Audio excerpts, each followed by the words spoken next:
저희 먼저 팀원 및 프로젝트에 대해 소개드리도록 하겠습니다. 저희 언더핏은 총 6명의 팀원이 기획, 연구, AI 모델링, 데이터 엔지니어링의 업무를 각자 분담하여서 이상적인 협업 구조를 이룰 수 있도록 최선을 다했습니다. 또한 공학용 라이브러리, 딥러닝 라이브러리, 그리고 이미지 처리 라이브러리 등을 활용하여 프로젝트를 진행하였습니다. 저희 프로젝트에 대해 설명드릴 텐데요. 저희는 기업의 신규 연구 과제로서 이미지 처리 기술 및 딥러닝을 활용한 프로젝트를 수행하였습니다. 그래서 최종 결과물로서 워너비와의 유사도를 판별하는 RESTful API를 제작하는 프로젝트입니다. 다음으로 저희가 프로젝트를 선정한 이유에 대해서 말씀드리겠습니다. 저희 프로젝트는 프로젝트를 진행하면서 실시간으로 결과를 확인할 수 있는 직관적인 프로젝트다라는 생각이 들어서 첫 번째로 선정하였고요. 다음으로 뉴노멀 이후로 화상회의 증가와 함께 성형 수요 또한 증가하여서 사업성이 있다고 판단을 하였습니다.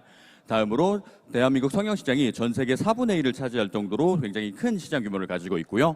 다음으로 실제 성공 사례로서 미국의 퍼펙트 코프라는 AI 기반 가상 성형 솔루션을 제작하는 회사가 있습니다. 이 회사 미국 골드만삭스로부터 5천만 달러 투자 유치하는 것에 성공했습니다. 그리고 추가로 국내 서비스와 저희 서비스성에 대해서 비교했을 때에도 저희는 AI 분석과 사용자 맞춤 특징을 반영해서 맞춤화된 성형 추천이 가능하다는 경쟁력을 갖고 있고요. 지금 체험 부스에서도 많이들 체험하셨다시피 많이 성장 가능성이 있다고 생각을 합니다. 그리고 실제 비즈니스 차원에서 비교를 했을 때에도 미용 의료 정보 제공 플랫폼 주요 3사에 대한 시장성 분석 자료인데요. 지금 보시게 되면 유효 시장 규모가 약 500억 원대로서 연간 60%가량씩 계속해서 상승 중인 시장이 굉장히 큰 곳입니다. 그래서 저희는 이 시장을 선택을 하게 되었고요. 서비스 구조는 다음과 같이 사용자가 워너비 이미지 업로드를 업로드하면 얼굴 랜드마크를 추출해서 유사도를 계산하고 사용자에게 최종적으로 분석 결과를 제공하는 형태로 이루어져 있습니다. 다음으로 저희가 사용한 데이터는 AI 허브로부터 한국인 400명에 대한 안면 데이터를 수집해서 모델 학습에 사용을 하였고요. 실제 서비스 검증을 위해서 연예인 인스타그램을 웹 스크래핑 하였습니다. 다음으로 저희 진행한 연구 및 성과에 대해서 말씀드리겠습니다. 저희 프로젝트 진행 절차는 첫 번째로 기업 요구사항을 파악하고 분석하고 구현하고 더 나아가서 추가 개선 작업을 수행하고 향후 방향성까지 계획을 하였습니다. 첫 번째 기업 요구사항은 얼굴 랜드마크를 추출하고 분류해달라는 요청이어서 디립 라이브러리를 활용하였습니다. 다음으로 오토인코더를 통해 얼굴 유사도를 측정해달라는 요청을 받았고요. 저희는 관련된 논문들을 참고해서 인코딩을 진행하고 거리 계산을 하였습니다. 그러면서 거리가 가깝게 되면 닮은 사람을 의미하고 멀면 다른 사람을 의미하게 된다는 것을 알게 되었습니다. 이렇게 기업 요구사항을 진행하였지만 저희는 절대적인 정답이 없다라는 것을 알게 되었습니다. 무슨 뜻이냐면은 거리 계산 방식이 코사인 거리 계산도 있고 유클리드 거리 계산도 있고 맨하튼 거리 계산 방식도 있다고 할 때 어떤 거리 측정 방식이 얼굴의 유사도를 제일 잘 설명할 수 있는가에 대한 확실한 정답이 없었기 때문입니다. 따라서 멘토님께 질문을 드려본 결과 실험적인 접근으로서 정성적 평가를 해달라고 말씀을 들었는데요. 실제로 정성적인 평가를 진행해 본 결과 팀원 간 의견이 분분했고 그 결과 저희는 정량적인 지표가 필요하다고 느꼈습니다. 따라서 얼굴 인식과 관련한 다양한 선진 연구들을 탐색하고 조사해 보았고요. 고스트 페이스넷, 페이스 트랜스포머, 아크 페이스와 같은 논문들을 실제로 읽어보고 검증을 위해 모델링 설계하고 실제 성능까지 검증을 한 결과가 슬라이드 하단에 위치한 어큐러시입니다. 이 어큐러시가 의미하는 바는 바로 두 개의 얼굴에 대해서 이게 같은 사람의 얼굴인지 다른 사람의 얼굴인지 맞추는 일종의 짝맞추기 게임을 진행한 종합도 결과이고요. 지금 오른쪽 분포도 보시게 되면은 X축이 벡터의 거리를 의미하고 Y축이 거리에 해당하는 빈도수를 의미하는데 자세히 보면은 같은 사람은 지금 거리가 짧은 쪽으로 군집을 이루고 있고 다른 사람은 거리가 상대적으로 멀게 군집이 이루어져 있습니다. 그래서 분포도에 대입하는 것만으로도 이게 같은 사람인지 다른 사람인지 명확하게 구분이 될 수 있도록 현재 되어 있는데 이것이 가장 이상적인 분포도이고요. 저희는 이를 진행하기 위해 한국인 페어 데이터셋을 제작하여 짝맞추기 게임을 진행하였습니다. 오토인코더를 통해서 인코딩을 진행한 결과인데요.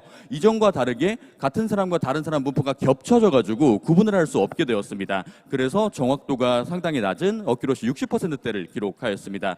그래서 더 나은 방법이 있지 않을까 하고 추가적인 논문을 탐색하였고요. 그 결과 구글의 페이스넷에 적용되는 트리플렛 로스라는 처음부터 짝맞추기 문제에 특화된 임베딩을 만들도록 학습하는 손실함수를 알게 되었습니다. 간단하게 설명드리면 같은 사람이라면 처음부터 인코딩을 가깝게 진행을 하고 닮지 않았다면 임베딩 거리를 멀게끔 만들도록 학습시키는 손실함수입니다. 저희가 이 논문을 찾아봤을 때 레즈넷 50 모델을 사용을 하였기 때문에 상당히 레이어 50개 정도의 무거운 모델이지 않습니까? 그래서 엔비디아 H백 하드웨어를 통해서 모델을 학습을 진행을 하고 임베딩과 거리를 측정한 결과가 두 번째 보는 분포도입니다. 오토인코더에 겹쳐 있는 모습과는 다르게 아래쪽에 보시면은 같은 사람과 다른 사람을 구분할 수 있을 정도로 어느 정도 군집화가 잘 이루어진 것을 확인할 수 있는데요. 그래서 높은 정확도를 기록을 했습니다. 이전과 다르게 어큐러시 80%대가 확인되었습니다. 그래서 저희는 이 모델을 채택을 하여 진행을 하였고요. 하지만 저희는 성형 추천에 대해서 객관적인 근거를 제시할 수 있는 성형 추천 알고리즘을 연구해야겠다는 생각이 들었습니다. 그래서 저희 설명 가능한 인공지능 논문을 찾아본 결과 엑스페이스 베리피케이션이라는 논문을 찾게 되었고요. 스티커를 붙여가지고 거리를 측정해서 닮은 영역인지 닮지 않은 영역인지 측정하는 설명 가능한 인공지능 기법입니다.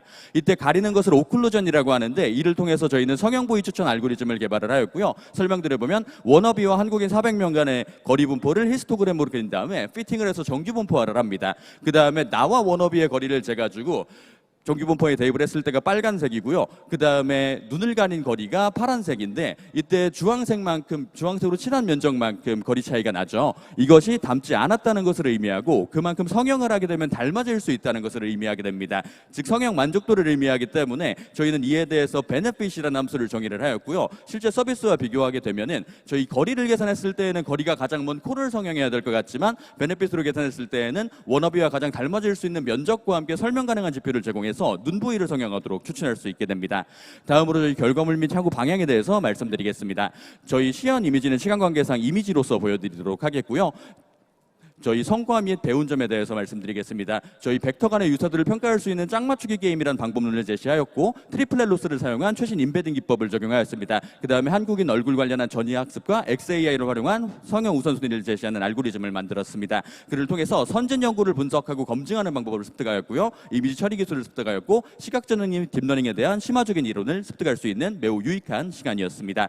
다음으로 넘어가서 저희 향후 계획은 추가적인 연구와 함께 논문 작성을 진행을 하게 됩니다. 왜냐하면은 저희 멘토님께서 논문을 작성해 보면 좋겠다라고 추천을 해주셔서 오클루전 기법과 관련한 논문을 작성하기로 계획하였습니다. 그래서 한국컴퓨터정보학회에 논문 등장하는 것에 도전하는 것이 목표이고요. 마지막으로 저희 프로젝트 진행하면서 참고한 사이테이션입니다. 정말 마지막으로 지금까지 시각증을 가르쳐주신 강신혁 선생님과 멘토링 도움 주신 뉴로플로우 이종민 멘토님께 감사드린다는 말씀드리면서 발표 마치도록 하겠습니다. 감사합니다. 네, 고맙습니다.